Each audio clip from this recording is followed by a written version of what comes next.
Okay, we are starting today's webinar. I welcome all on behalf of Andheri Yoshivara Study Circle. Today we had with us a learned speaker, C. Sunil Gargji. He will be taking the session on deeming provision under Income Tax Act 1961. It's a friction or a binding. I request CA Rajesh Podarji to kindly give the introduction for the today's speaker. Thank you, Amish. Good evening, friends and seniors in the profession. CA Sunil K. Garg is a science graduate, qualified chartered accountancy in May 1992 with first division. He has been practicing in taxation, auditing, advisory services, risk management, cross-border transactions, international taxation, and managerial services for the last 27 years. He is the founder partner of Sunil Suresh and Associates, having its corporate office in Gurugram and head office in Faridabad. The firm also has its overseas associates in many countries. There are many feathers to his cap. His name doesn't require actually any introduction in the field of taxation. He is also a very renowned speaker on Zee Business for the various issues related to economy and taxation. He presents his views on various national news channels, including Zee Business, Rajya Sabha TV, NewsX, CNBC Awaaz, and News 18. Mr. Garg is regularly presenting tax special show, Money Guru, on Zee Business News channel for the last 3 years. The show is broadcasted on Tuesday evening, wherein not only the taxation issues are discussed, but viewers' queries are also answered live on air. His articles and viewpoints on taxation matters are being published in various national and online magazines. Mr. Garg is appointed as Direct Tax Committee member of PhD Chamber of Commerce and Industry, New Delhi, governing body member of Faridabad Chamber of Commerce and Industry. Also, he is member of various industrial bodies. Mr. Garg is very keen to develop skill among young professionals. He, along with very senior professionals, has established a law firm in Gurugram, which organizes seminars, group discussions, presentations on various topics relating not only to taxation and corporate laws, but also on other civil and commercial laws like arbitration, FEMA, PMLA, Contract Act, etc., where young professionals are invited to participate. Adding to his prominence, he is a president-elect for a Rotary Club of Faridabad race, rendering his duties towards society. He also engaged in promoting an NGO in the name of Prayas, which works for the welfare, education, and upliftment of poor and economically weaker section and their families. Friends, his contact details will be shared in our study circle group for the benefit of all the members. Further, we are blessed to have today such an experienced faculty to enlighten us on deeming provisions under the Income Tax Act. Is it a fiction or legal binding? We welcome today's speaker, C. Sunil Gargji, with a loud applause. Thank you. Sir, you can start the session now. Good evening, friends. Thank you, Rajesh ji, for the nice words of introduction. Thank you. Shri Amish Sangoi ji, convener of this Andheri Yoshivara Study Circle, Mumbai. Shri Deepak ji, deputy convener. Shri Manthan, CA Manthan ji, and CA Deepak ji, convener of the study group. My dear professional colleagues, ladies and gentlemen, it's always be a pleasure and privilege for me to talk with your professional colleagues and sharing whatever you know, whatever you studied, because what I firmly believe, when you are sharing something, when you are speaking to your professional colleagues, you do not only share knowledge, but you also enlighten yourself. So I will be the person who will be more benefited while interacting with you. Today's topic assigned to me is a very interesting topic, friends. And the name what I have given to this deeming provisions under the Income Tax Act, a mysterious trajectory, a fiction which is a legal binding. What I have given this name to this important provision, Amish ji, Yes, sir. because of the reason, the deeming provisions are so prevalent in the Income Tax Act now, starting from the 2 clause 22E, that is the first deemed dividend, to 292BB.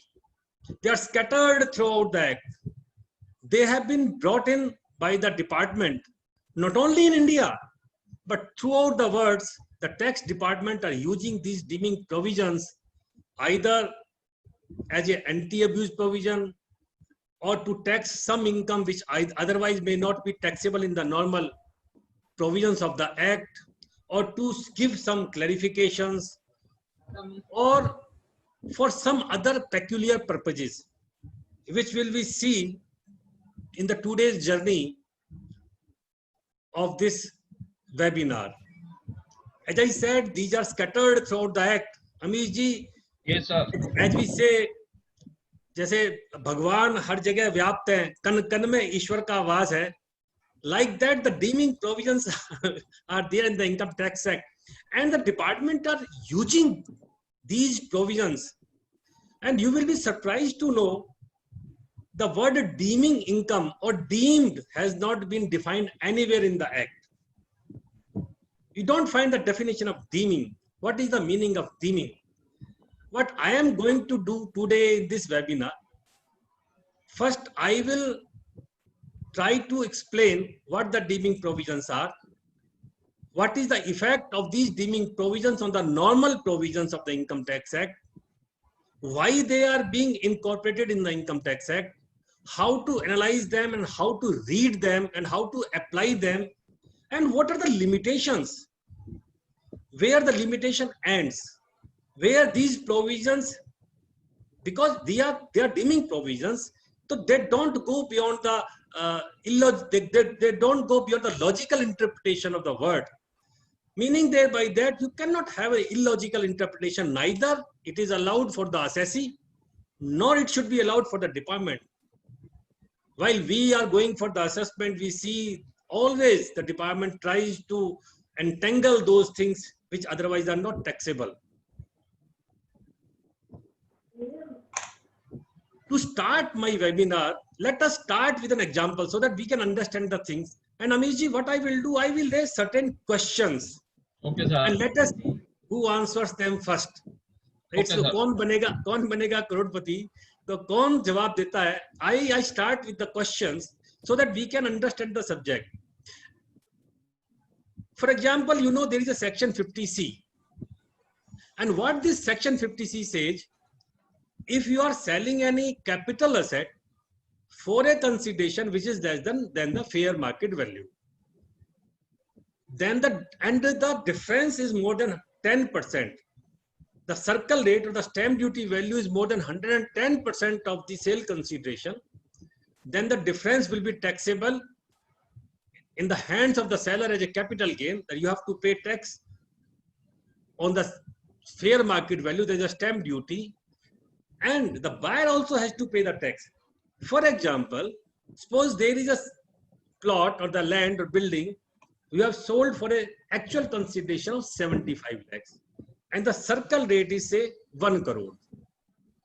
Because this 100 lakh or 1 crore is more than 110% of 75 lakhs, then the seller has to pay capital gain tax on 1 crore, and surprisingly, buyer, he has also to pay tax under section 56 to 10 as everybody knows, I think. That is the income from other sources. The department say, because the circle rate is 1 crore, you have given underhand cash for that transaction.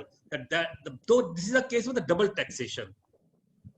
Now question arises, Amish ji, when I am paying tax on 1 crore, now can the seller say, because I have paid tax on the 25 lakh rupees, I can deposit that amount in the bank account? Can you say that? Because you have paid tax on that. The logical interpretation should be like that. Or the buyer can say, because I have also paid tax, so that is my cash in hand also. Now giving a twist to this question, if the seller who has sold the property for 1 crore, the 75 lakhs, which is the actual consideration, which is what he has received. Now, can the income tax officer say to claim the deduction under section 54F? Because you know for 54F, you have to invest the sale consideration. Now, how much to invest? Whether he has to invest 75 lakhs to get the 100% deduction or the rebate, or he has to, can the department say, no, you have to invest 1 crore rupees for that. But 25 lakhs I have actually not received. Now, another question can be, suppose if this land is an agricultural land, and 50C is applicable to the capital asset. Now, because 50C is not applicable now, because it's a rural agricultural land, now whether the corresponding section of 56 to 10 will be applicable. Amish ji, is it? You're getting my point? Yes, I'm getting it. Because 50C doesn't going to tax that rural transaction. Now, whether the buyer will get the exemption or he will be taxed. Another question can be, because the gift to relative, there is a concept of 50C gives the concept of adequate or without adequate consideration. Suppose seller and buyer are relatives. Suppose seller and buyers are relatives, and the seller sells the property for a lesser consideration, I said in the 75 lakhs. Now, because 56 to 10 will not be applicable in the hands of the buyer because he is relative to the seller, but whether it will give exemption to the seller, it should be. Yes. But surprisingly, it is not, because 50C doesn't talk about the inadequate consideration. Only 56 to 10 say. Now, another question can be, as you know, in 43.3, whenever a capital contribution, whenever a partner brings a capital contribution, then the amount recorded in the books of accounts is to be taken as a sale consideration. Everybody knows that. Now, for example, I brought this asset and recorded the asset in the books of account as a partner contribution of 75 lakhs, and the stamp duty value is 1 crore. Now, 50C say the sale consideration should be 1 crore, and 43.3 says it should be 75 lakhs. Then what is the position of law?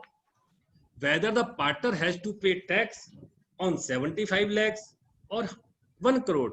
These are the questions, and these are the questions which needs answers. Right. But there are always a debate on these issues. So we will try to find the solution. We will try to answer all these questions in my deliberation. As I said, deemed has not been defined anywhere in the Act. Now we have to go for the Oxford Dictionary. What is the meaning of deeming? But Chandigarh Tribunal, in case of Subhash Chandra ACIT, they have given the definition, tried to give the definition. Deeming means to treat something as it is really something else, or it has the qualities which it doesn't have.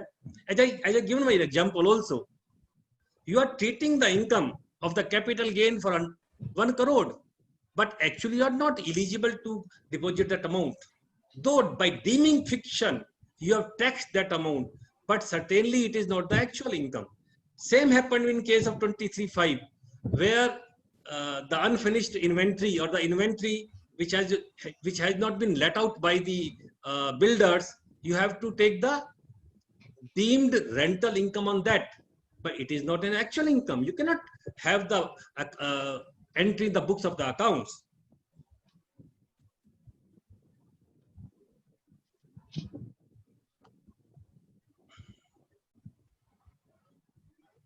Now, as I said, we will try to resolve these issues in the webinar. Whether one deeming provision can override the other deeming provisions. As I said, in the case of partners' contribution, capital contribution in the partnership firm, whether 50C can override 45.3 or not. And how to interpret it, whether literal interpretation or purposive interpretation. Ameji, it's my firm belief, while reading these sections, please go to the memorandum explaining these provisions. For what purpose, why these provisions has been brought into the Act, brought into the statute. And whenever I will discuss a section, I will give you the reason whether this provision has been enacted to tax the income or whether this provision has been enacted to nullify a decision of Supreme Court. So we have to first understand the purpose, why this deeming provisions has been inducted. Though we cannot go beyond the literal interpretation, neither me nor the department. And another question can be whether deeming provisions violates the real income theory. Because what is not real, what you have not earned, even you are paying tax on that. Take the case of section 68. You have taken a loan, but you cannot, because explain the source of that loan. It is being taken as your income. And now, once you are paying tax on that as income under section 68 and at the rate of 78% under section 115 BBE, even then, are you absolved from repaying that loan? Can you write off that loan in the books of accounts? The answer is, of course, no. Same is the case with deemed dividend, 222 clause E, 2 clause 22E. Even after paying the tax on the loans and advances given to the shareholder, whether you can say, now I am not repaying that loan. Does it violate the real income theory? What you have not earned, even you are being taxed. And of course, there are certain limitations to the deeming provisions. And what I firmly believe, both the chartered accountants, what the practitioner, tax practitioner, as well as the department, they should restrict themselves while interpreting these deeming provisions. I will give a lot of case laws where the various courts has given the ruling that a precaution has to be taken. You cannot go beyond the literal interpretation of the or beyond the purpose for that purpose while this section has been enacted.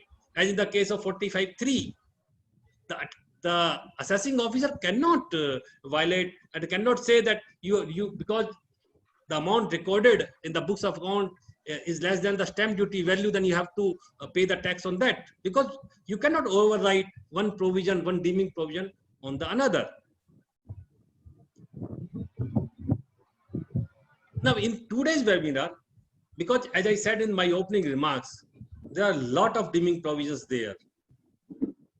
Sometimes as an explanation, sometimes as an to tax something or to as anti-abuse provisions. But in today's webinar, we will touch these sections and have a detailed discussions on many of them, especially on the provisions given in the capital gain head 45(1) to 45(5)(a), 50(c), 50(ca), this deemed dividend 2 clause 22E, then 56 to 7B, 56 to 10.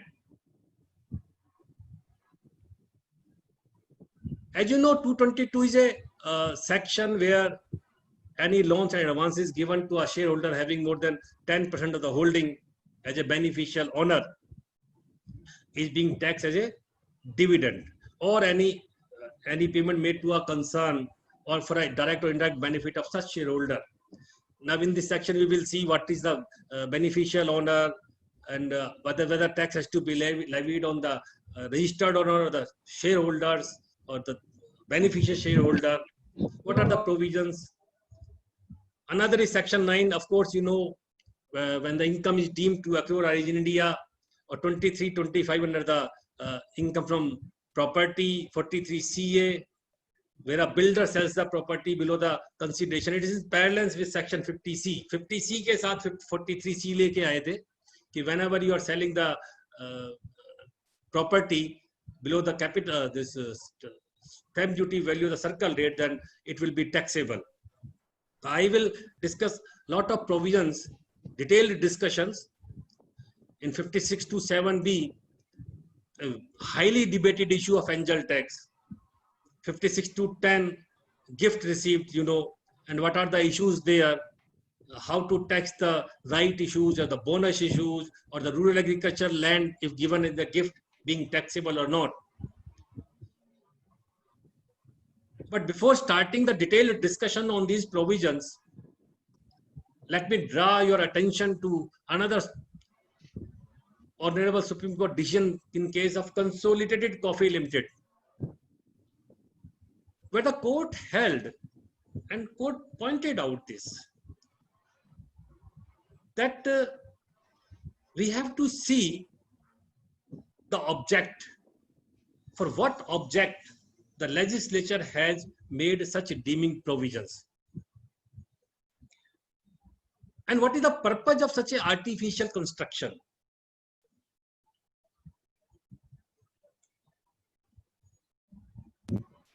And what are the objects? Why these deeming provisions are being enacted in the Act? As I said earlier also, there are various purposes being sought by the Income Tax Department or by the statute or by the Government of India to bring the deemed provisions. As you know, Section 9, that income deemed to accrue or arise in India, otherwise it will not be taxable. If Section 9 is not there, you cannot tax them. If you read Section 5, 4 and 5, and without having Section 9, you cannot tax those incomes, royalty or fee for technical services or income rising from the business connections. Similar is the case with Clause 22E. It's a legal fiction created to tax that income which is not otherwise taxable. How a loan and advances given to a shareholder can be income? It cannot be. Section 23, as I said, the deemed value, rental value of is being taken as a deemed income. 23.3 says if you have more than 2 residential houses, more than 2, then the third house if you have, it will be the deemed rental income will be taxable. Similarly, the case is 68. If you don't explain the source, and in case of private limited company, source is not being explained, then it will be taken as a income in your hand.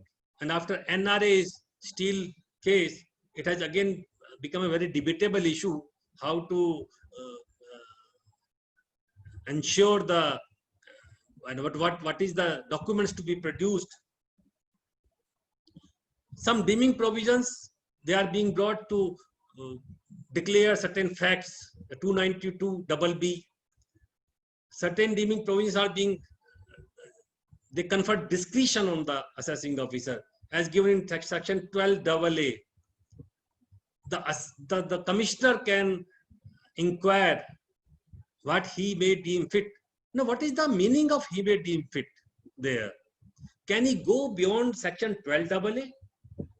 Because what 12 AA says, 12A says, the commissioner has to check the genuineness and the objects of the trust while granting the registration.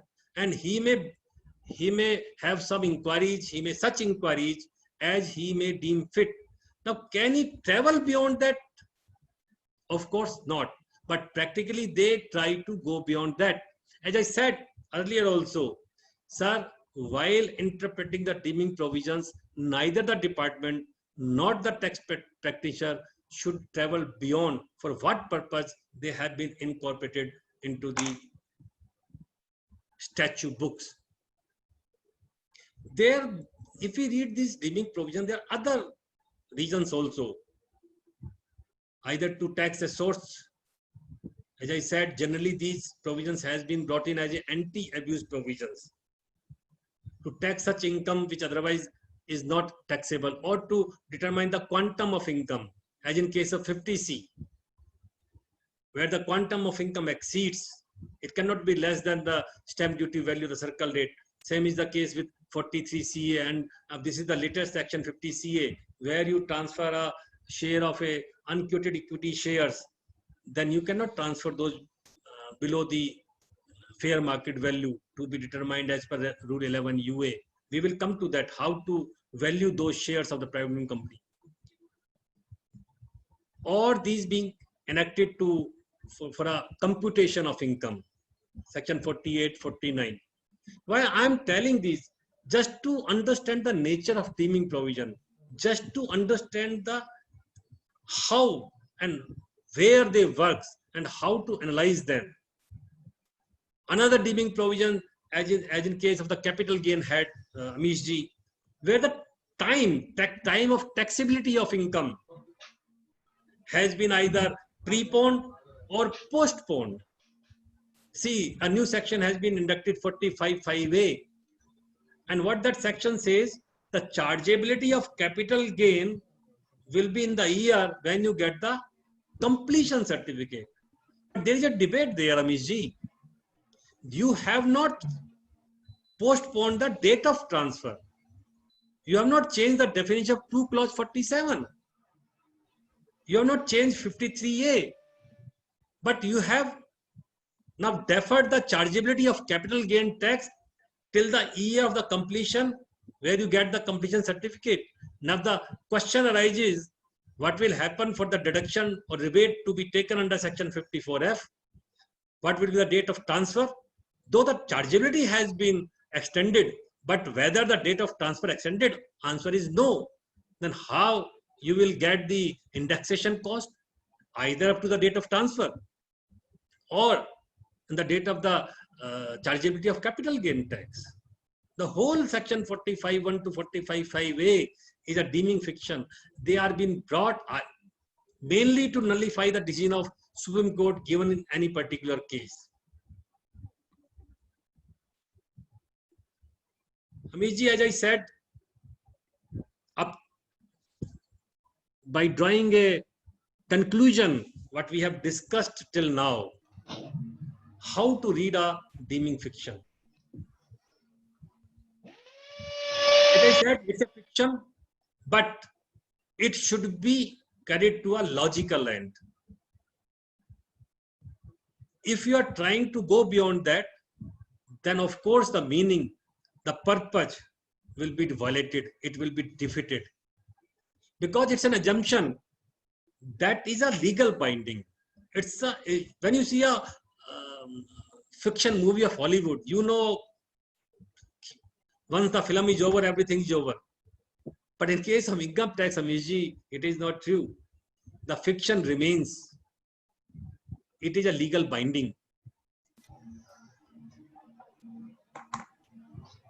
And the third one is very important. Sometimes, as I given so many examples, sometimes you will see that these propositions of legal fictions may not be logical in the first sense of their meaning, but you should not go for a illogical end, for an illogical length. Friends, I always say a word while interpreting a statute, and especially the commercial statute, the taxation statute. You may find so many provisions which you might not think logical at the first instance, but the law should not be illogical.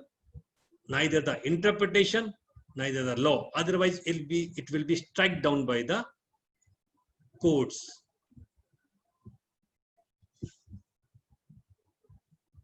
And 3 rules for the interpretation of deeming fictions. First of all, please ascertain the purpose. Whenever you read a deeming fiction, go to the memorandum explaining that provision. Go to the basic root, why this provisions has been brought into the statute book. If we can understand that, then of course we can apply it also.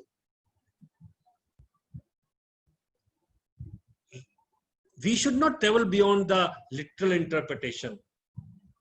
Of course, we should not go beyond the purpose, but we should also not go beyond the language also. With this opening remarks, Amishji, now we start the detailed discussion on various provisions of the deeming provisions. As you know, there is a section 222, 2 clause 22E. It's an erstwhile section of 1922 Act. It is not a new section. It was also there in the statute book. Earlier it was 2 clause 6A E of the Income Tax Act. And what this section says, please read it very carefully. Any payment by a company of any sum, whether it is representing as a part of an asset, and of course it is not applicable to those companies in which public is not substantially interested. There are certain situations where even those companies, closely held companies, if it is a subsidiary of a holding company, it will be applicable. And there are three limbs of this section. By way of loans and advances to a shareholder. But which shareholder? Who is a beneficial owner? This beneficial owner has been inducted by Finance Act 87. Earlier it was shareholder only, and there were decisions of the courts. Then it was changed to beneficial owner. I will come to that.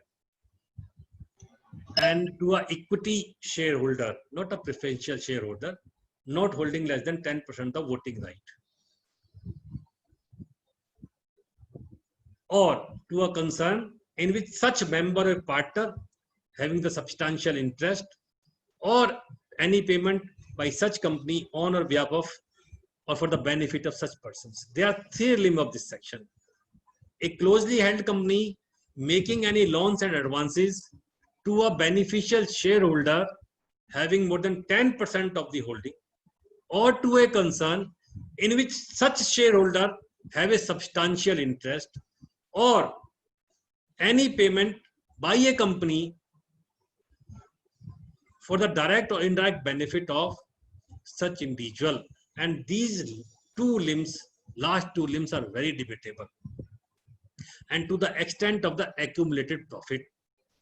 Accumulated profit up to the date when this loans or advances has been given to such shareholder.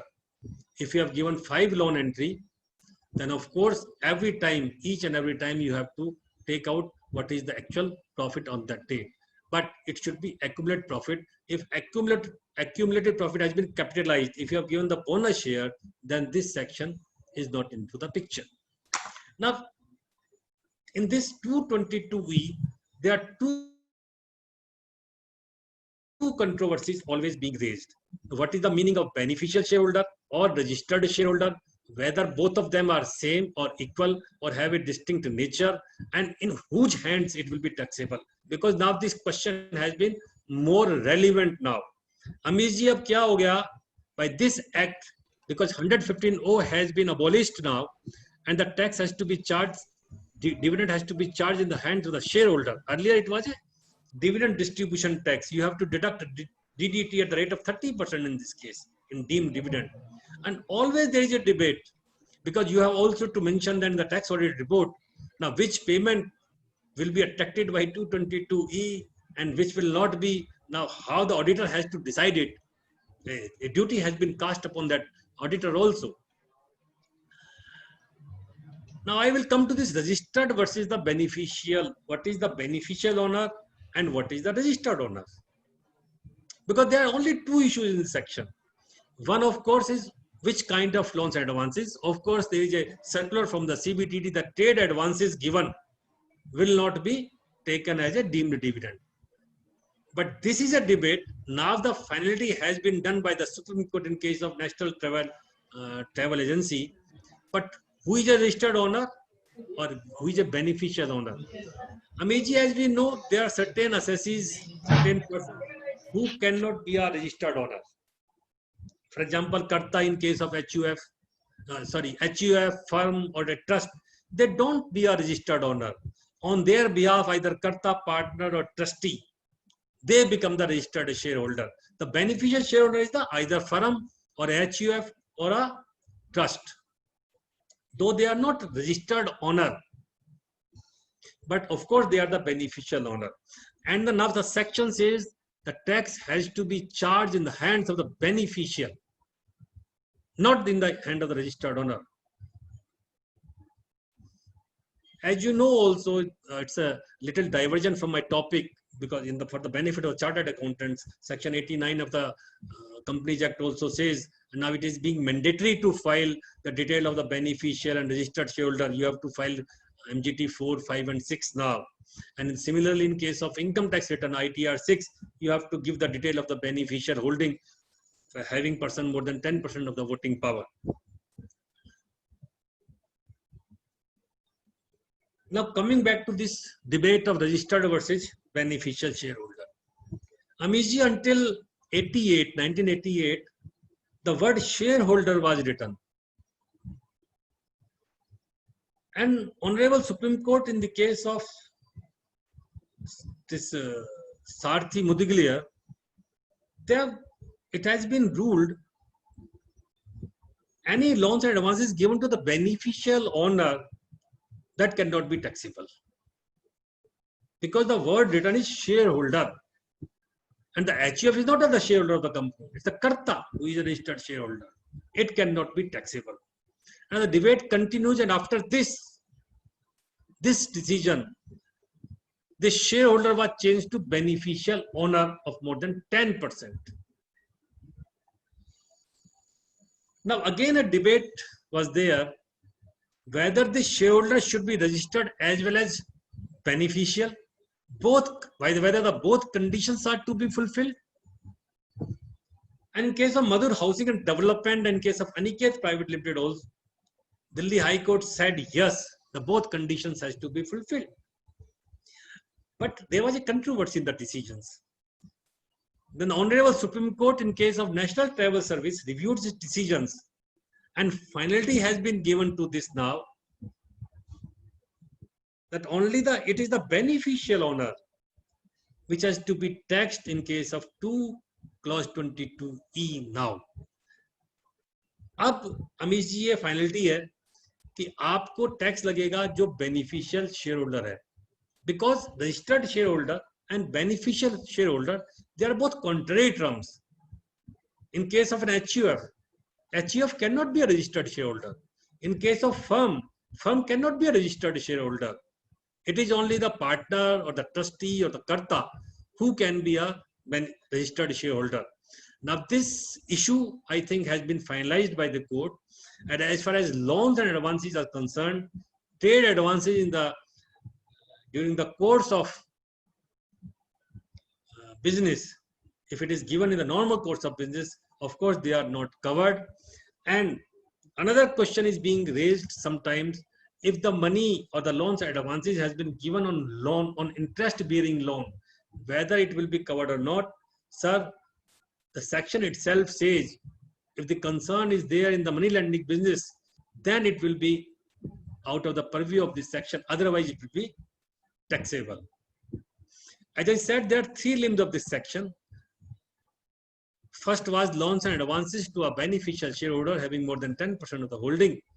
Another two limbs where a payment is made to a concern. Please understand, sir, the second limb and third limb, they do not necessarily has the word of loans and advances. Any payment, if any payment is made by a company to a concern, and in that concern which that shareholder has a substantial interest.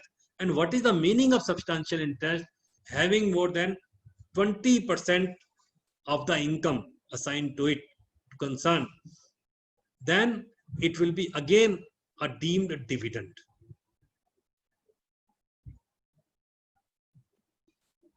ठीक है sir, Amit ji, that आगे बढ़े? आगे बढ़े sir, आगे बढ़े. Okay, sir. Thank you, sir. Now, friends, as I said, a lot of provisions, deeming provisions are there under the capital gain head. Actually, all the provisions of the capital gain head, either one or another deeming provisions. Itself 45(1). What it says, that any income arising from the transfer of the capital asset, transfer of a capital asset will be charged to tax under the capital hand and shall be deemed to be the income of the previous year in which the transfer took place. जिस साल में transfer माना जाएगा 2 clause 47, वहीं पर tax लगेगा. Otherwise, if this deeming provision would not have been there, but there would have been a lot of confusion, chaos in case of the transaction, in the property transactions, or in case of the purchase of flats, where you make the payments in parts. So when there is a condition, when this final condition of transfer took place, 2 clause 47, then it will be deemed to be the income in that year. And what this 45(1)(a) says, and you know, again there is a change. 45(1) के बाद में एक change है 45(1)(a) में, and this change was brought, you know, a famous decision of Vania Silk Mills Limited, where it was held that any destruction of asset or extinguishing of right is not a transfer. Then this 45(1)(a) was brought in, but now the condition of transfer has been changed to the receipt of the compensation. If there is a destruction of an asset in the various situations given in the 45(1)(a), then the taxability arises in the year of the receipt, not in the year of the transfer. And there is section 145(2), very interesting section. And what this section 45(2) says, and why it was brought into the statute. There was a decision in case of Bhai Shri Shrin Bhai Ke Kuka. Honorable Supreme Court held that when capital asset is being converted to a stock in trade, there is no transfer. There is no transfer as per section 2 clause 47. To nullify this, to tax these kind of transactions, this section 45(2) was brought into the statute book by Finance Act 1984. And friends, you know, in 2018 budget, a corresponding section, because earlier this section was there, when capital asset is being converted to stock in trade, then you can charge the tax. And when you will charge the tax? Not in the year of the conversion. For example, say if a capital asset, if a builder, a person is having a plot as a capital asset and it converts into the stock in trade, or you are having shares as a capital asset, then you start trading in those shares, then the taxability will arise in the year of sale. This is the section 45(2). For example, suppose you convert your stock in trade in the year 2019 and sold those stock or shares in the year 2020. Then up to the period of 2019, from the date of holding, it will be capital gain tax. And after that period, after the conversion, after 2019 and the actual date of sale, then it will be a business income. Now the question arises, how, if when the transfer took place, of course in the year 2019, now whether the person will get the benefit of indexation up to the year 2020 or 2019, or whether if we invest for getting the benefit of capital gain under section 54 or 54F or 54EC, then what will be the date of investment? Because when he has not sold that asset, he has not received any money, then how he can invest? There was a circular by CBDT number 791 dated 2nd June 2000. Particularly this section, this circular was brought for the purpose of section 54EC. You can invest to get the benefit of deduction under section 54EC in the year of sale. Deepak, you are getting? Yes, sir. Yes. आपने एक asset को convert किया 2019 में, आपके पास holding है 2015 से, आपने 2019 में कन्वर्ट कर लिया, 2020 में आपने उसको बेच दिया. आपने जब कन्वर्ट किया 2019 में, up to that period it will be a capital gain, और उसके बाद आपका जो होगा that will be a business profit, and the fair market value of that asset on the date of conversion will be the deemed sale of consideration. This is section 45(2). Now, there are two issues in this section 45(2). One issue is whether when I will get the investment, if I made the investment in section 54EC or 54F in the year 2020, when the actual sale happened, whether I will get the benefit or not. This was the question. And secondly, up to what date I will get the indexation, because the conversion took place in 2019. तो मुझे indexation 2019 तक मिलेगा या 2020 तक मिलेगा. तो there is a circular 791, as I said, and this circular explain कि you can invest in the year of sale and then you can get the benefit. This was such a controversy. Another, there was a very important decision in case of Rudra Industrial Commercial Corporation by Karnataka High Court. And this decision says you will get the indexation till the year of sale. Now you can take the benefit of this circular and decisions. Now the issue is almost settled. Another question is being generally raised.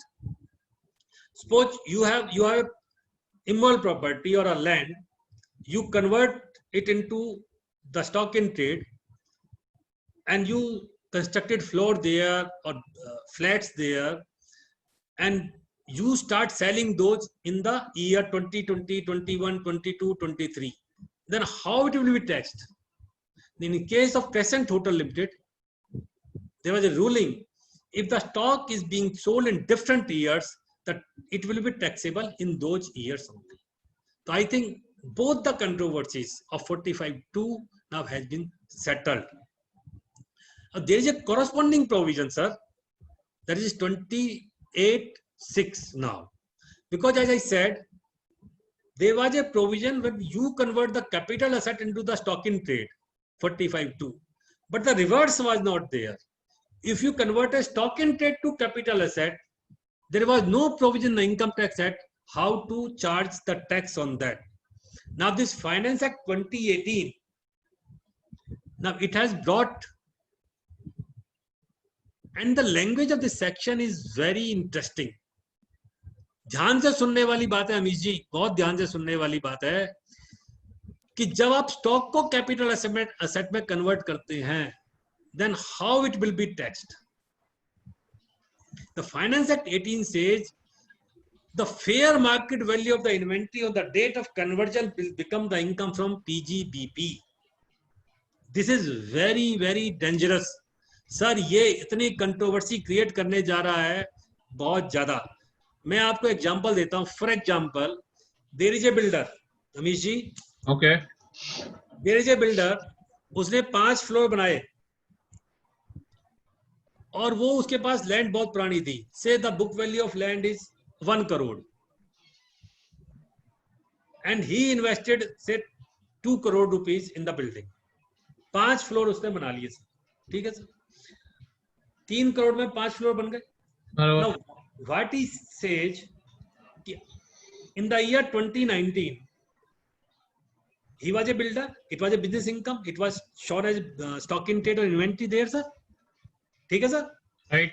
2 floor को वो convert कर लेता है for capital asset. कि now it is my office or I am giving them on rent or for long lease. Then see what will happen. The circle rate of that date. Sir मान लीजिए circle rate हो गया 5 करोड़ रुपए. आपने 2 floor का, आपका book value आया 1 करोड़ 20 लाख रुपए, 3 करोड़ में, और सर्कल रेट हो गया 5 करोड़ रुपए. You will be taxed on the date of conversion. It is not the case of 45(2) where you are being taxed where the actual stock is being sold. Sir वहां पर था आप जब स्टॉक बेचेंगे then you will be taxed both capital gain as well as business profit. But in this case 28(6) है sir. सबको ध्यान से सुनने वाली बात है friends. You will be taxed for the fair market value on that asset of conversion. इसलिए whenever you are going to convert your stock inventory to the capital asset, please understand this. This is very dangerous. आप मान लीजिए क्योंकि circle rate बहुत बढ़ चुका है, आपका बहुत पुरानी लैंड है, बिल्डर ने पैसे लगाए, आज सर्कल रेट 5 करोड़ हो गया, तो आपको 5 करोड़ रुपए पर टैक्स देना पड़ेगा सर. डिफरेंस के ऊपर आपको टैक्स देना पड़ेगा because you have converted the stock into the capital asset. And secondly, there is a confusing language, and what this says, the fair market value of the inventory on the date of conversion. As I said, the cost of acquisition was say 120 lakhs for the 2 floors, and the circle rate is say 5 crore at the moment now. Now this section says the fair market value of the inventory means 5 crore पर आपको tax देना है, लेकिन it's a indirect provision because आपकी inventory से उतना amount it will be transferred to the capital asset. So out of that proposition, say if the cost is 5 crore and there are 5 floors, of course you will transfer the 2 floor cost 120 to the capital asset. But of course you are going to pay the tax on the difference between the circle rate, the fair market value minus your cost, actual cost book value in the year of conversion itself. जब भी आप conversion करें friends, 28(6)(a) को देख लीजिए. It is not just reversal of 45(2). 45(2) का reversal नहीं है as it is. In that case, the tax is being charged in the year of sale, but in this case, it is being charged in the year of conversion itself. I think I have covered this 45(2). Both the issues, both the technical issues have been answered now. Another very interesting provision, sir, Amit Bhai, very important provision is 45(3). And what this 45(3) says, 45(3) and 45(4). 45(3) is when you bring a capital asset as a contribution, capital contribution, and 45(4) says when you get an asset out of the dissolution of the firm. Okay, sir? Now what this section 45(3) says, if any partner brings any person brings a capital asset by way of capital contribution, then the taxability arises in the year of transfer. Now the question arises here, whether is it a transfer? You are a partner, you are bringing a capital asset into the firm, whether this is a transfer? The answer was no. In case of Sunil Siddharth Bhai, the Honorable Supreme Court held this is not a transfer. As I said earlier also, sir, whenever the government finds itself into a fix, they brought a deeming provision to tax that transaction. Because government wants to tax this transaction, they inducted this section 45(3) in Finance Act 1987. Now what this section says, whenever you are bringing a capital asset as a capital contribution, then it is not the fair market value, sir. It is not the fair market value. It is the value recorded in the books of accounts that will be taken as a full value of consideration for section 48. That will be deemed to be the full value of consideration. This is the section which does not use the words fair market value.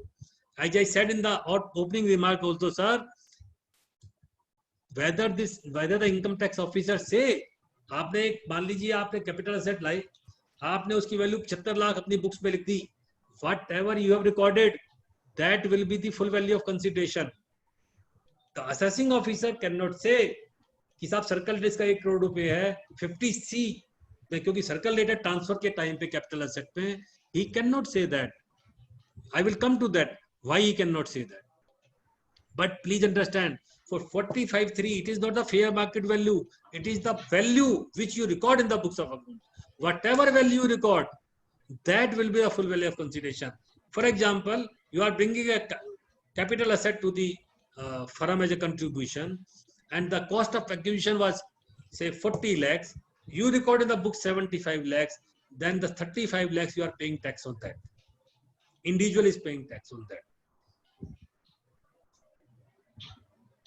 As I said, this was the decision of Supreme Court where this section was brought in. Every deeming provision has been brought in for one reason or another. And as I asked you a question, whether assessing officer can invoke 50C, whether he can say कि साहब नहीं देखिए notwithstanding वहाँ भी लिखा हुआ है और आप वहाँ 50C में तो 1 करोड़ है सर्कल रेट, तो आप फेयर मार्केट वैल्यू आप रिकॉर्ड कीजिए. A very beautiful decision was given by Mumbai ITAT. Your Mumbai given a very remarkable decision, sir. And in today's webinar, I have taken most of the decision given by either the Bombay High Court or Mumbai ITAT. In case of Amar Tara Private Limited, sir, on the same facts, the Honorable IT had said the amount recorded in the book of accounts, if less than stamp duty value, the AO cannot invoke section 50C. 50C नहीं लगा सकता sir. और क्यों नहीं लगा सकता? Another decision was given in case of Moons Mills Limited, and this decision said one deeming provision cannot override another deeming provision. आप एक डीमिंग प्रोविजन से सर दूसरे डीमिंग प्रोविजन को क्रैश नहीं कर सकते, आप उसको ओवरराइड नहीं कर सकते. 45(3) is a statue in self. जैसे मैंने बताया था सर, हमको पर्पज भी देखना है, but we should not travel beyond the literal interpretation. वहां पर लिखा है amount recorded in the books of account. Sir ठीक है ना? यू आर गेटिंग मी ना sir? Yes, yes. And everybody, Deepak भाई? Yes, sir. Done, sir. ठीक है sir? Perfect. Yes, sir. Okay. I am audible and everybody is getting the things done, sir. Yes, Okay. sir. Absolutely, sir. Two important issue I have said, sir. One deeming provision cannot override the another provision. You cannot travel beyond the literal meaning of the word. In this case, 45(3), a very important decision has been given by Amar Tara, this private limited, by Mumbai ITAT. There was a controversy always, and this issue more or less settled now. Sir, आगे बढ़े? Should I go? Yes, sir. Yes, sir. Any question till now, sir? One minute. Sir, no question till now. We can take one or two questions just to give a break, or we can. Sir, so we can continue, sir. If any questions is there, Okay. we will take. तो friends, मैंने अभी आपको 222E के issues को settle किया, बताया what are the issues and how to analyse the deeming provisions, how to read them, where not to go, where to go, and 45(1), 45(2) के issues, 45(3) के इश्यूज में बताए. Now another very important provision is 45(4).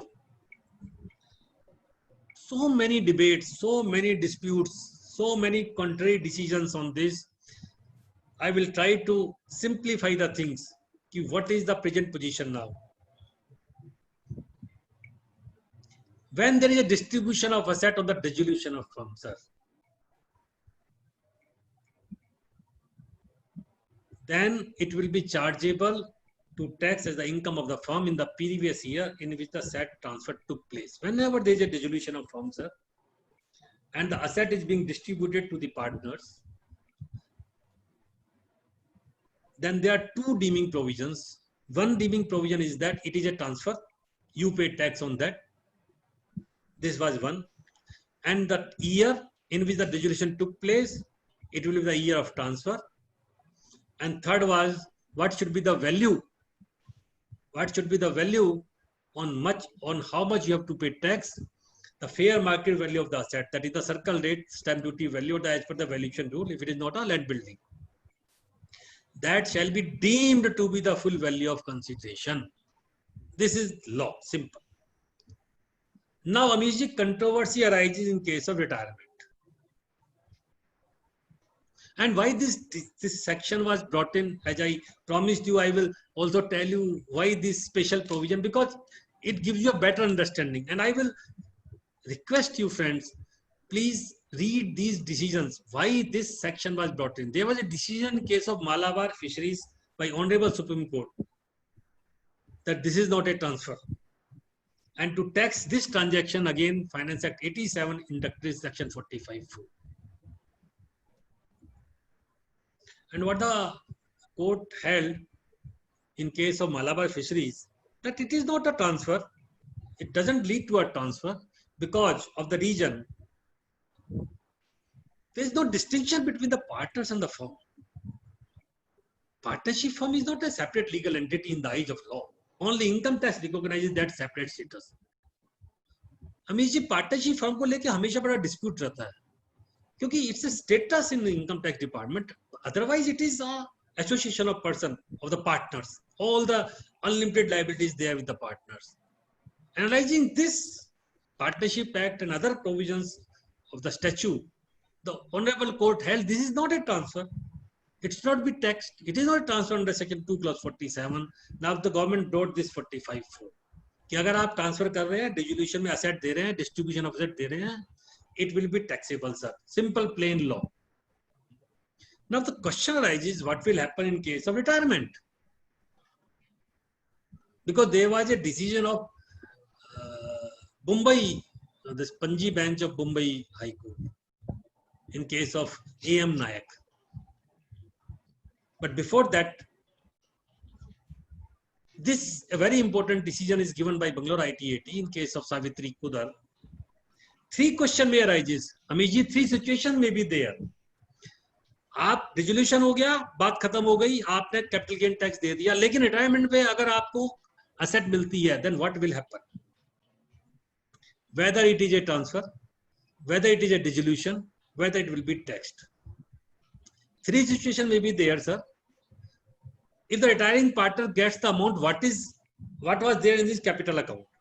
आपके capital account में जितना पैसा था, on the retirement, the firms give you. Second situation, maybe you get extra. Suppose the capital account of the partner on the date of retirement shows 90 lakhs and the firms give you 125 lakhs. Now this 35 lakh taxable in the hands of the firm or partner. Second situation. Or third situation may be that you may get a lump sum amount or asset. Then whether it will be taxable. In the first scenario, sir, there was a decision of Gujarat High Court in case of Mohan Bhai, Pamma Bhai. This decision says the retiring partner does not extinguish anything. He is not giving anything to the another partners. What he is receiving, if he is receiving the amount, what is in the capital account, there is no extinguishment of. Then where is the question of transfer arises? So in the first situation, if you are getting the amount standing in the capital account of a partner, then there is no question of taxability. But if you are getting extra, then of course it will be taxable not in the hand of the firm. The same decision says, of course, if you are getting extra, that is a capital asset under Section 2, Clause 14. Then partner will be, the retiring partner have to pay tax on that amount. But there were a conflicting view. Panji bench of Bombay High Court in case of A.N. Nayak decided that if the partner received the asset on the dissolution, then it should be taxable under Section 45, Clause 4, subsection 4. But Karnataka, in case of Dynamic Enterprises, tried to settle the issue.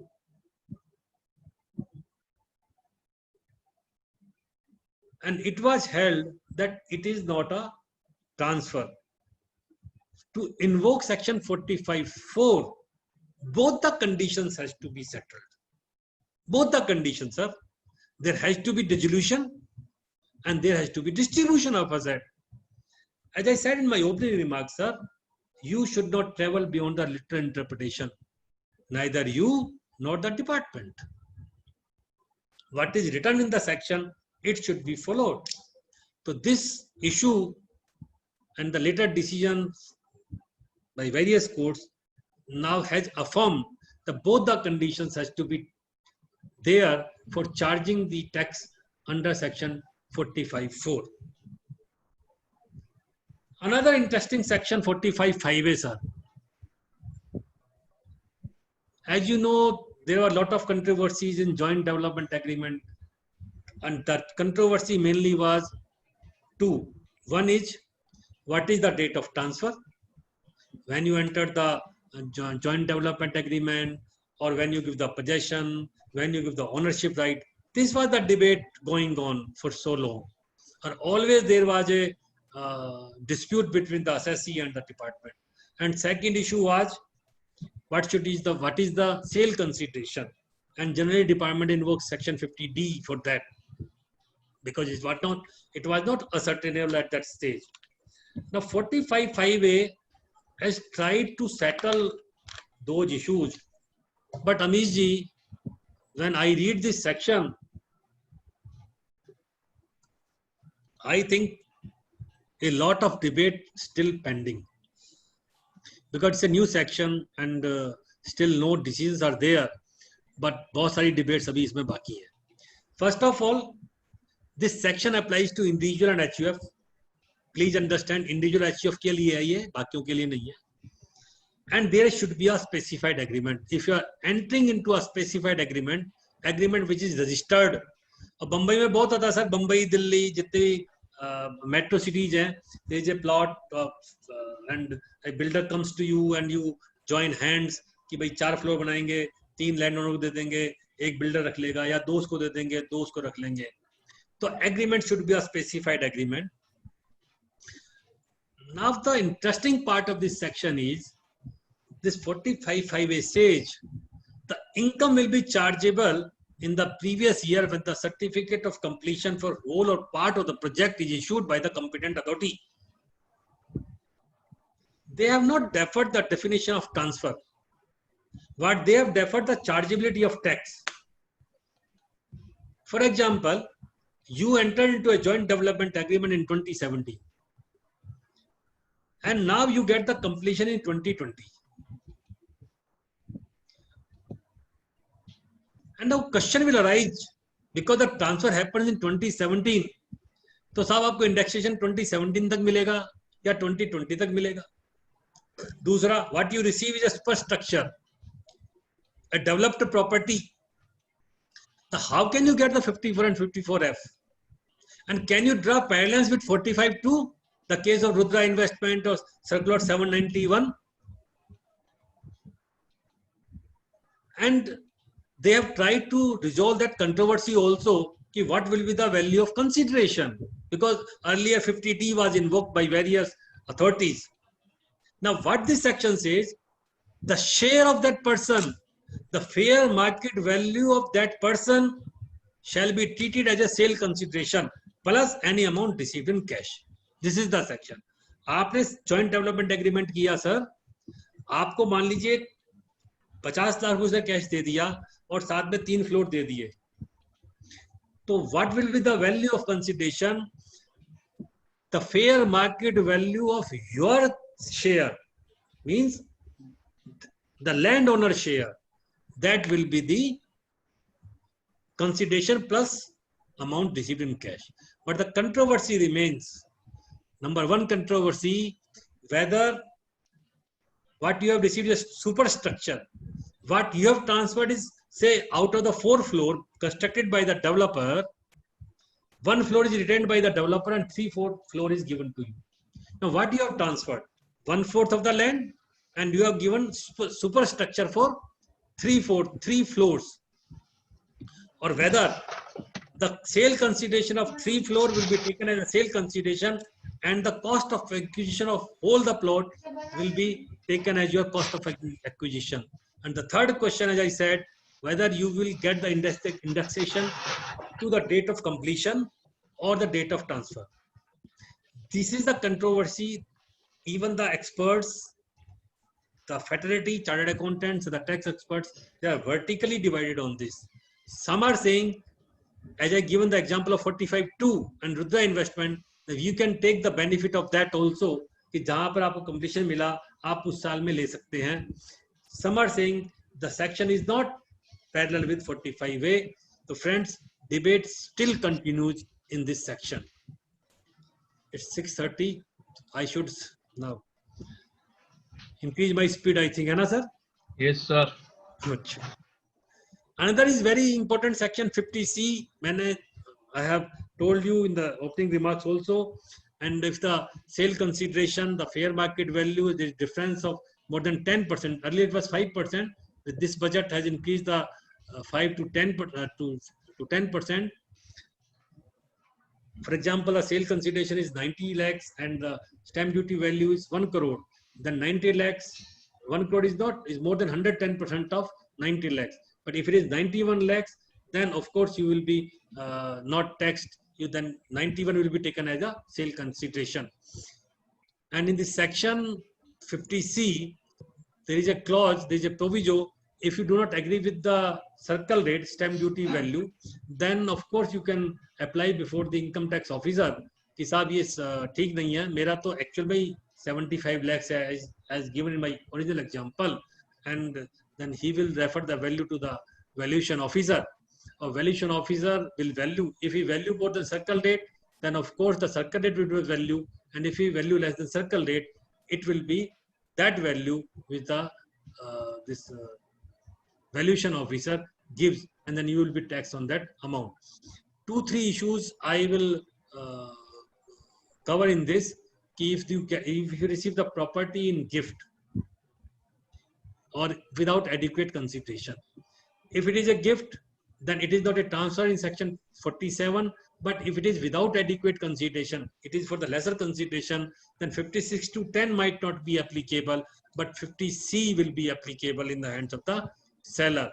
Another very important 50C debate is, and this is given in the section itself, suppose there is a agreement in the year 2015 and actual sale date happens in 2020, and if you have given a certain amount, a part payment is being given through a check or to account pay or the electronic mode, then you can take the benefit of circle rate prevailing at the time of the agreement. Now this issue has been settled. Now the reverse, what if the reverse happens?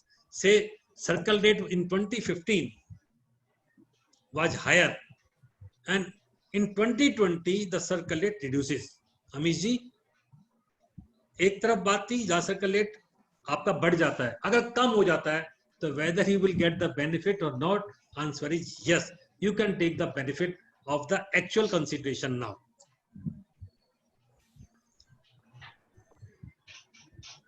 Sale by power of attorney, another issue in 50C always happens, but there is a decision in case of Suraj Lamps and Private Limited, and a very latest decision of Balbir Singh Maini by the Honorable Supreme Court. Now, if you are doing a sale by power of attorney, now it has been settled that is not a transfer under section 54, and when actual transfer will happen, you will be charged to tax at that time.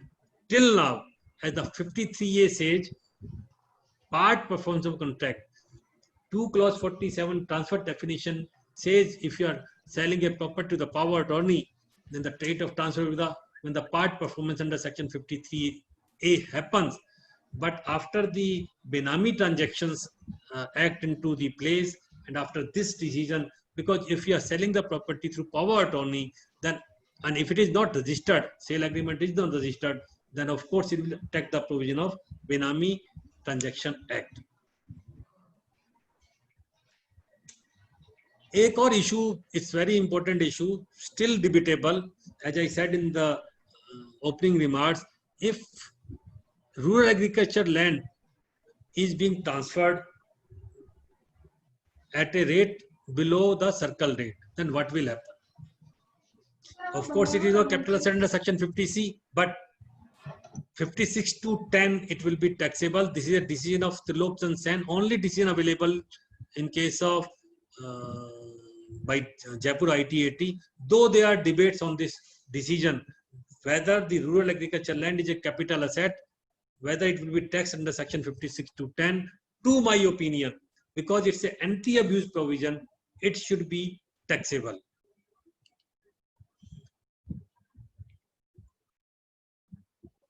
Another provision is 50CA, sir. It is like 50C, but very important, inducted by 2017. Friends, please understand this, a very important provision in our day-to-day practice. This is going to affect each and every person. The section says, if the consideration accruing as a result of the shares of a company being equity or preference both, not only equity shares, and it is not quoted shares nahi hai, and closely held company ke shares hai, private limited company ke shares hai, sir, then fair market value will be the deemed value of consideration. And the important debate is how to calculate that fair market value, sir. It has to be calculated as per 11 UA 1. I will come to that. There is a difference now. 11 UA जो valuation का rule है sir, there are two parts now. One is 11 UA1 and another is 11 UA2. I will discuss when I will discuss this Angel tax 56 to 7B, how to differentiate the valuation between 50 CA के लिए valuation क्या होगी और 56 to 7B के लिए क्या होगी, that is given in 11 UA. So this is 50 CA sir. Agar if you are transferring the shares below the fair market value of a private limited company, then it will be taxable. The fair market value will be taken as the sale consideration. And the benefit of 10% is also not available there as in case of 50C. Now, how to value the share? As 11 UA1 says, sir, you know in 56 to 7B, how we calculate the value of the shares? There are three methods. Either you go to the book value of the shares, any net worth divided by the number of shares. ठीक है sir? Or through discounted cash flow method. But for 50C and 56 to 10, sir, the valuation has to be done by 11 UA1. And 11 UA1 says, while calculating the value of the shares, because this section 50C was brought in to plug those transactions which was in the nature of land holding company. As you know, sir, there were companies who only holds the land. For example, if there is a company, private company, it holds a land only or a immovable property only, and the book value of that property say 10 lakhs. You pay 10 lakhs, market value of the property may be say 1 crore. You pay 10 lakhs as the paid up capital to the seller, and now you absorb both the taxes. Neither the capital gain tax, there is no capital gain tax because आपने 10 लाख पे ले लिया उसको, and the stamp duty value is also you are not paying the stamp duty value. To plug that load land holding transactions, this 50 CA was brought, and this 11 UA has made a change, very drastic change, friends. Please understand this. Now, while valuing these shares for 50 CA, what you have to do, you have to take out 4 assets first out of the balance sheet: immovable property, jewelry, investment in shares of other companies, and archaeological painting. Sir, आप 4 items को निकाल लीजिए, fair market value उसकी निकालिए, value those assets at the fair market value, add back that, and then calculate the value of shares. For example, as I given my example, there is a company holding a land, a piece of land. The book value is 10 lakh, market value is say 1 crore. If you calculate the book value of the share, it will be rupees 10. But if the fair market of the land is 1 crore, the value will be 100. And if you are transferring the share less than the fair market value, the difference will be taxable like 50C. The seller has to pay tax on that value of rupees 100, and buyer, the difference between 100 and rupees 10, which is the book value, that will be taxable in the hands of buyer. Both will have to pay the tax. This is very important change. Please understand it.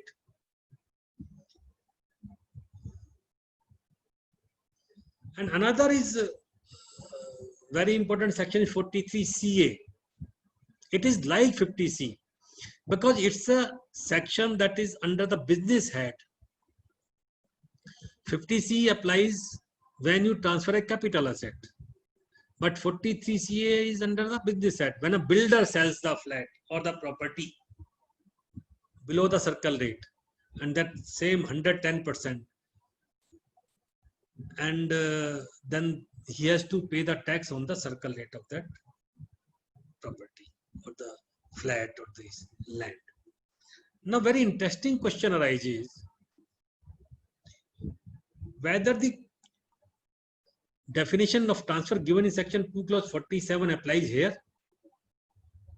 Amish ji, 2 clause 47 defines the transfer of a capital asset, but it is a business asset. The 2 clause 47 will not be applicable. Now, another important question arises. Suppose if the builder transfer the flats below the circle rate. Circle rate मान लीजिए 50 लाख रुपए flat का, 40 लाख पर उसको बेच दिया. Then how they will make the entry in the books of accounts. Two question, what will be the date of transfer? आपने book कर दिया मान लीजिए फ्लैट को 2018 में, आपने दिया 2020 में, तो whether transfer definition will apply? Answer is no. But how he will make the book entry in the books of accounts? Answer is again no.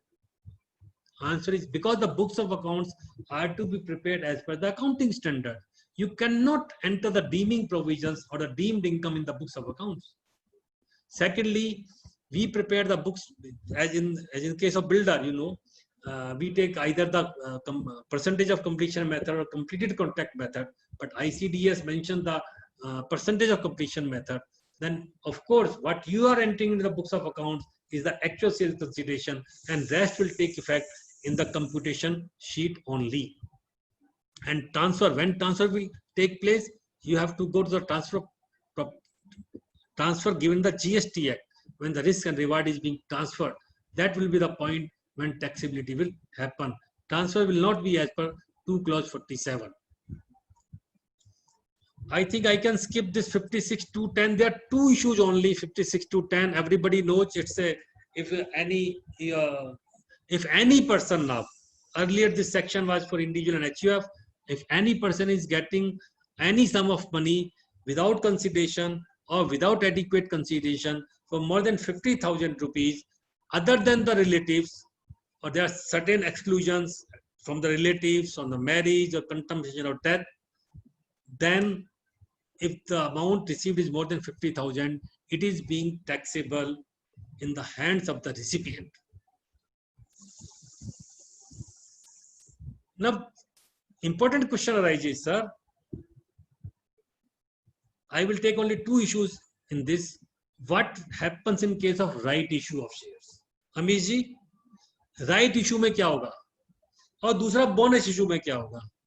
If a person is receiving the bonus issue, whether it will be, because it is getting for a nil value, whether it is taxable, answer is no. Answer is no, because this is not without consideration. And what happens, the fair market value when bonus is being issued, automatically the value comes down. And there is a decision of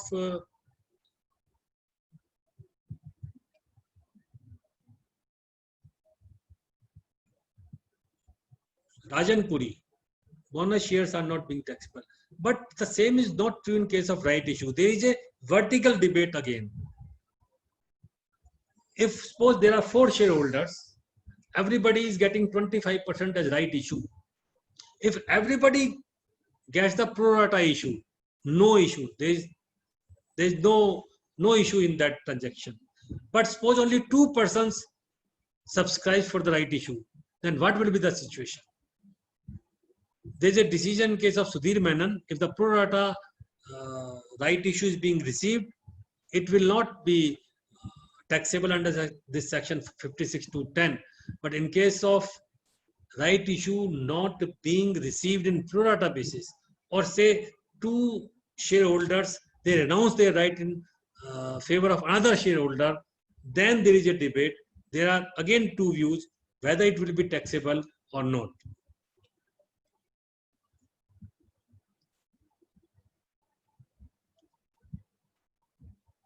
Now, sir, I am coming to this 56 to 7B.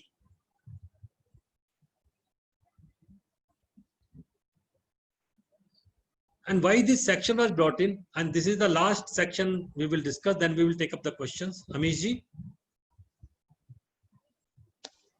Okay, sir. Okay, sir.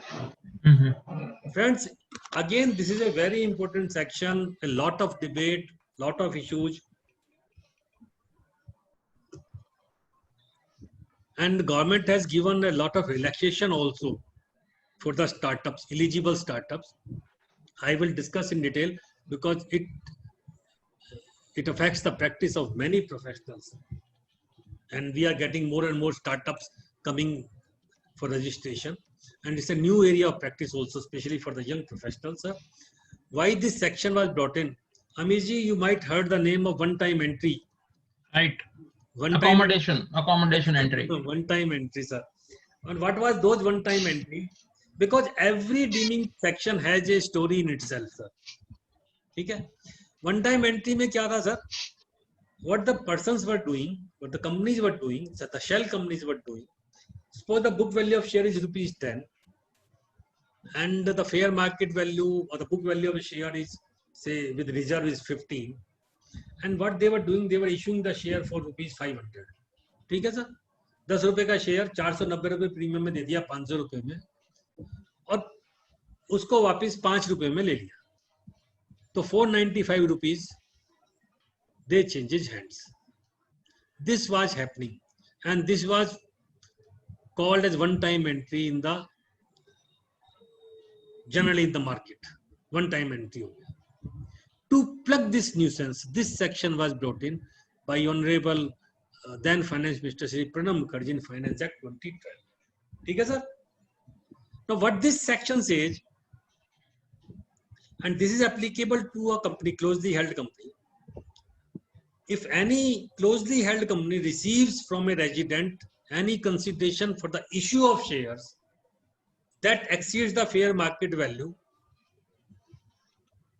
the aggregate consideration received for such shares as exceeds the fair market value shall be deemed to be the income of that company.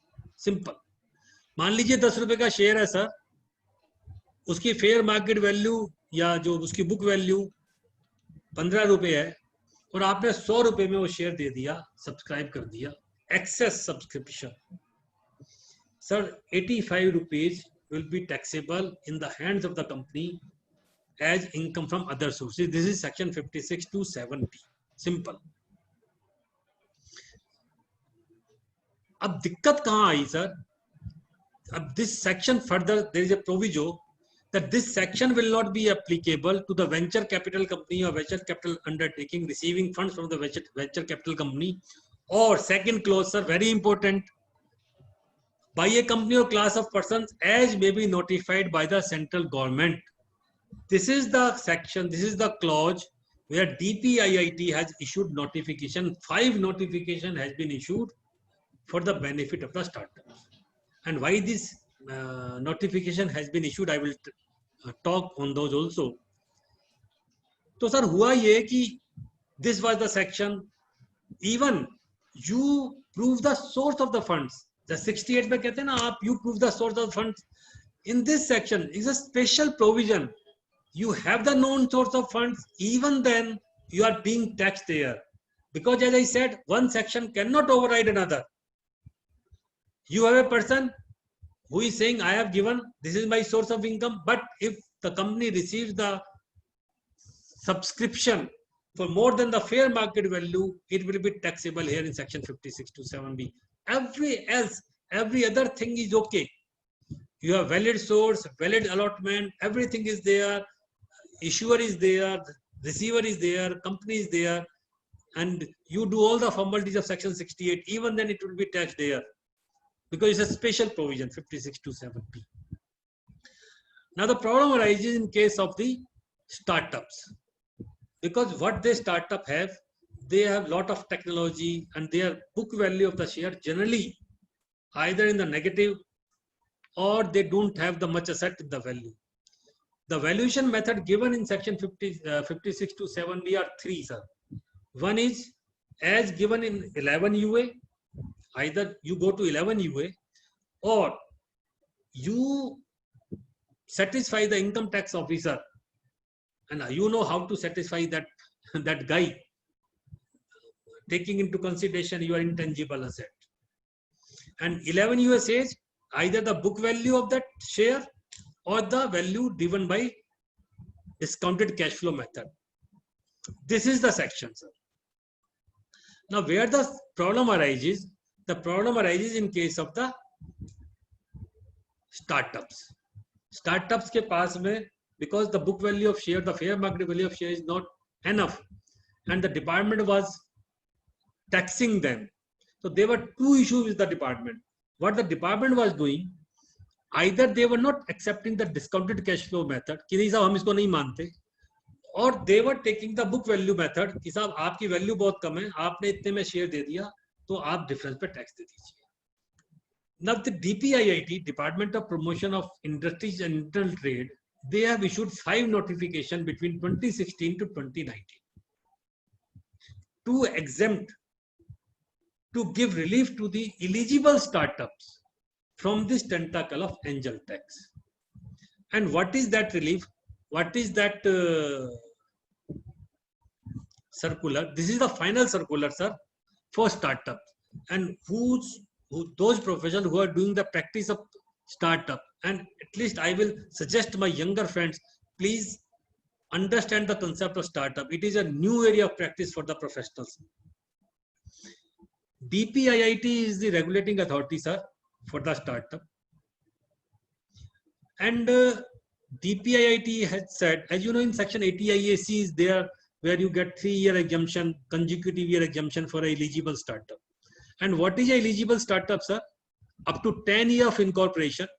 And if your turnover is less than 100 crore and your investment in the capital is less than 25 crore, then you are an eligible startup.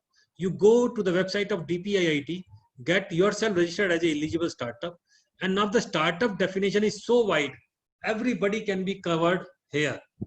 It includes innovation, development, improvement of any product, process or service, or employment generation or wealth creation. Everything is covered. You go there and you can get registered there. Now, as I said, the startups, they are being hit by this section. Now, by this notification 157, a relief has been given. And what is the relief? If you are a eligible startup, then up to 25 crore of investment, this section will not be applicable to you. 25 crore तक की आपकी investment है sir, तो ये section आपको applicable नहीं होगा. आपको 2 ही काम करने हैं. One, you have to get yourself registered as a recognized startup with DPIIT, and another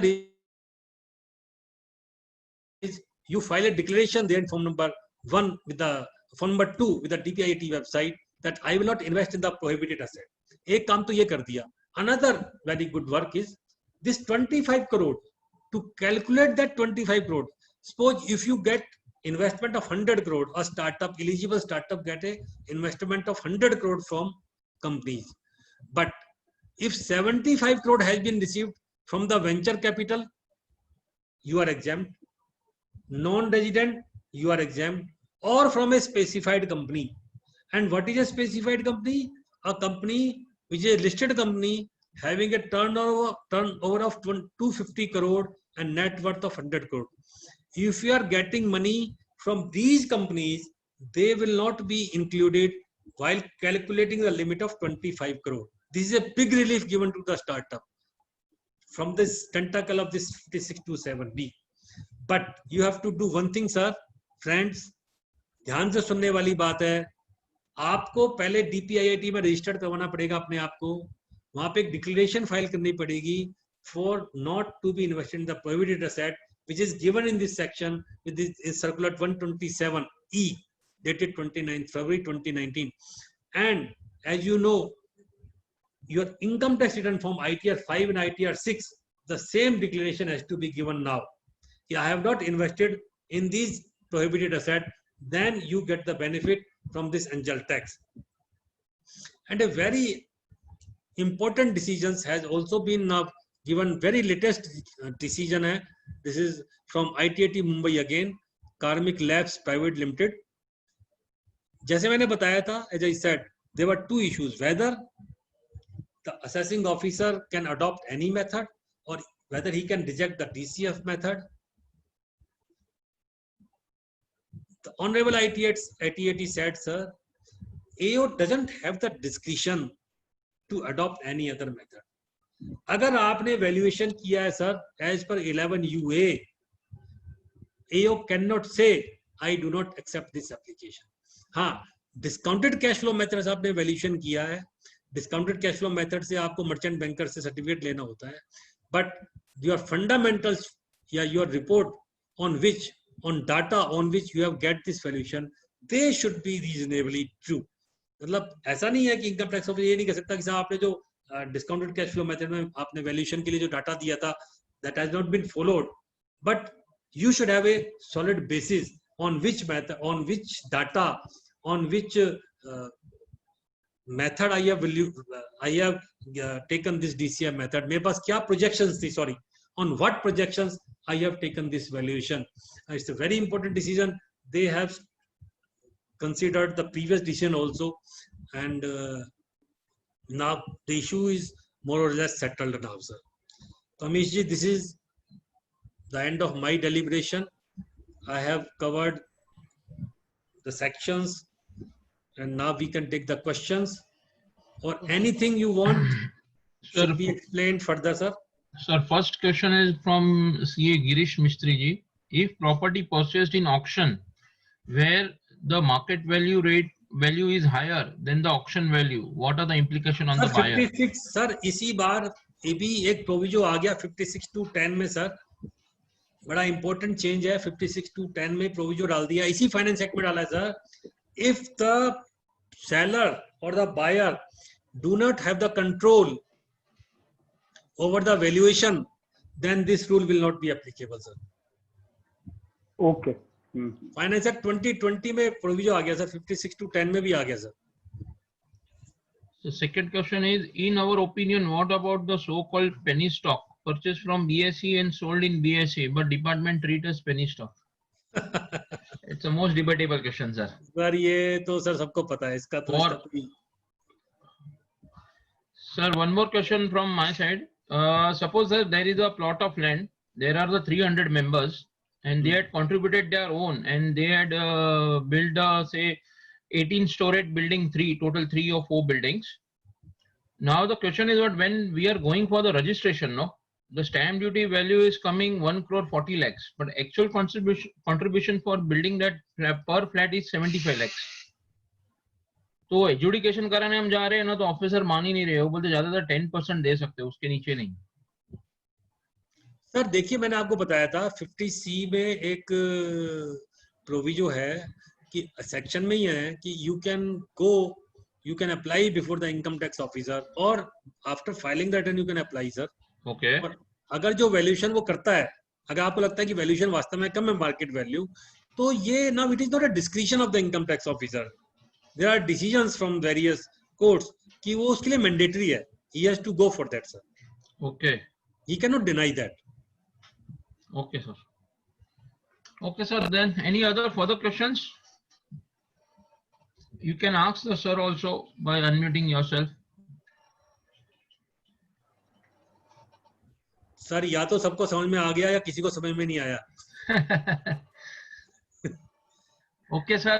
So we end for the day, and I request sir, आप virtually मुंबई आए हो अभी सर. Physically आपको हम जरूर बुलाएंगे. I request my Sir, deputy खाली commissioner. one question था. हाँ sir please. Sir, if an unsecured loan has been taken जी sir. as an accommodation entry and the same has been offered in the Vivad Se Vishwas, so taxation and MAT implication. नहीं sir देखिए दोनों बातें sir अलग अलग है. दोनों बातें अलग है सर. विवाद से विश्वास में तो एक पर्टिकुलर स्टैच्यू है ना सर. अगर आपका विवाद है तो विश्वास है, विवाद नहीं है तो विश्वास नहीं है. एक थंब रूल समझ लीजिए सर. अगर विवाद है तो विश्वास है और विवाद नहीं है तो विश्वास भी नहीं है. There has to be a pending विवाद on 31st January 2020 सर. तो उसमें तो अपने पर्टिकुलर सर दे ही रखिए ना, कैसे कैसे आपको करना है, कैसे टैक्स लगाना है, कैसे उसने ऑफर तो कर रहा है उसके अंदर, मगर बुक्स में कैसे इम्प्लीकेशन, मतलब बुक्स में नहीं सर. ये सर नहीं सर नहीं सर, वही तो मैंने आपको बताया ना. आप उसको राइट ऑफ कैसे कर सकते हैं सर? बुक्स में राइट ऑफ नहीं कर सकते सर. कहाँ करेंगे, कैसे करेंगे बताओ ना sir. Taxing is different, accounting entry is different sir. यही डीमिंग प्रोविजन की खासियत है सर. मैं जब से मेरा गला भी सूख गया बताते बताते सर. ये डीमिंग प्रोविजन की खासियत ये है सर, जो है वैसा नहीं है, जो नहीं है वैसा है. वो तो 222 में देखा, वो तो क्या वापस पैसा देना ही पड़ता है वो तो. हाँ सिर्फ एक एक्सेप्शन है 222 में सर. अगर आपने डिक्लेयर कर दिया डिविडेंड, उससे एडजस्ट कर सकते हो सर. करेक्ट. और उसमें भी बड़ी डिबेट है भाई, अभी भी बहुत डिबेट है, क्योंकि आज पता नहीं टाइम कम लगा मुझे, टाइम कैसे बीत गया 2 घंटे पता नहीं चला। हमें भी मालूम नहीं पड़ा सर, अच्छा निकल गया। सुनते रहे। Sir after vote of thanks, कल का जो आपका टीवी में डिबेट हुआ था सर, खाली थोड़ा जिस्ट में हॉनेस्ट टैक्स पेयर के लिए कल जो आए जरा एक्सप्लेन करना सर, अगर टाइम जिनको रहना है जो रुक सकते हैं उनके लिए sir, otherwise we conclude the programme by giving you hearty vote of thanks. Yes CA Deepak Mandecha sir ji, please give to sir hearty vote of thanks. Thank you, Amish. It was a great webinar by sir, and by listening to you, I can see the passion which sir is having in the topic first, and while throughout the webinar, each and every member was glued. They were listening very passionately, and so you covered each and every topic in detail in the requisite time frame. And we were very glad to you, and thanks to technology that we are able to listen from you from Delhi, sir. So it's sir, thank you very much. And on behalf of the entire Andheri Oshiwara Study Circle, I give you a hearty vote of thanks, and we pray that that in near future we'll be able to listen to you much more. Physical also, sir. And whenever you come to Mumbai, please try to get into touch with us. So we'll be definitely able to. It will be my pleasure also, sir. It will be my pleasure also, sir, to meet you there. Amish ji, sir बोलिए। Over to you, Amish. Okay, thank you sir. देखिए कल जो आप कह रहे हैं मेरे से, मैंने कल वो एक डिबेट में भी था सर। देखिए हमने सरकार से जब भी मैं मिलता हूँ on various platforms, either with the honourable finance minister of India और तो ऑफिसर्स देयर, सर हमारी एक ही डिमांड होती है सारे प्रोफेशनल्स की सर। सर खाली एक ही मिनट, now the sir exact webinar is over and the subject is over, if anyone want to left can leave also, there is no issues. Sir you can continue, sorry. Okay, thank you sir. देखिए अमीश जी, मेरा हमेशा से एक मानना रहा है कि मैंने कल भी कहा था कि सर आप माननीय प्रधानमंत्री जी कहते हैं कि we want honest tax payer, तो मेरा काउंटर हमेशा होता है sir we want honest officers also sir. Right, they say कि sir we shift accountability to you. हम कहते हैं sir we are 100% accountable, professionals को भी आपने अकाउंटेबल कर दिया सर। हाँ सर, ये फाइनेंस लेकिन एक्सपेक्ट सर कर दिया। some part of accountability should also go there, sir. It should not be a one-way traffic for any tax-paying system, for any taxation system of the world. देखिए sir, आप draconian provisions भी चाहते हैं। आप चाहते हैं सर कि हमने कोई गलती कर दी तो पहले टैक्स भी लगाएंगे, आप पेनल्टी भी लगाएंगे, आप ब्याज भी लगाएंगे, आप प्रोसिक्यूशन भी करेंगे sir. And what is the funniest part? See the provision of TDS, sir. If I got delayed in depositing the TDS, sir, ठीक है, you are charging interest, you are charging penalty, even then you can prosecute me, sir. Is it a right approach? All the professionals I request, sir, they should raise their voice. The government should also be held accountable. The officials should also be held accountable. इस साल high pitch assessment इतना हुआ है sir. I requested Madam Nirmala Sitharaman. Madam, 1 minute, sir, 1 minute. Aditya, can you stop the recording? हाँ, please. Yes, sir, you can continue, sir. Sorry.